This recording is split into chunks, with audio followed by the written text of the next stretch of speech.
எங்க பாலமந்திர் சத்யமூர்த்தி ஸ்கூல்ல பொங்கலை எப்படி கொண்டாடணும் தெரியுமா? வாங்க பார்க்கலாம். அனைவருக்கும் இனிய பொங்கல் நல்வாழ்த்துக்கள். ஜனவரி 10ஆம் தேதி அன்று நடைபெற்ற தமிழர் பாரம்பரிய கலை விழா மிக சிறப்பாக கொண்டாடப்பட்டது.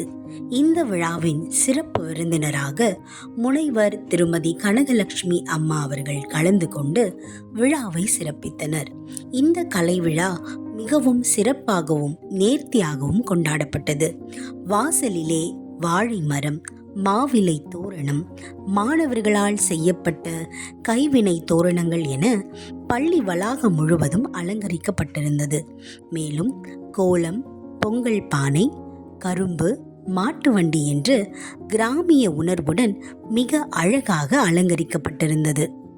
காலை 9 மணி முதல் பல்வேறு பள்ளிகளிலிருந்து வந்திருந்த மாணவர்கள் மேளதாளத்துடன் வரவேற்கப்பட்டு தங்களுக்கு நியமித்திருந்த அறைகளில் அமர வைக்கப்பட்டு போட்டிகள் நடைபெற்ற இடங்களுக்கு கொண்டு செல்லப்பட்டனர்.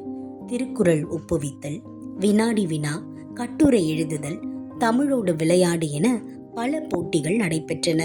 5ற்கும் மேற்பட்ட பள்ளிகள் இதில் கலந்து கொண்டனர். வெற்றி கோப்பையை வித்யாநிகேதன் பள்ளி தட்டிச் சென்றது.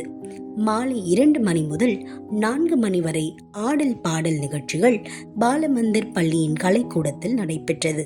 இதில் நமது பள்ளியை சேர்ந்த மாணவர்கள் வரவேற்பு நடனம், நாடகம், பாரதியார் பாடல்கள், சிலம்பம் என மிக சிறப்பாக செய்து மாணவர்களை மகிழ்ச்சியில் ஆழ்த்தினார்கள்.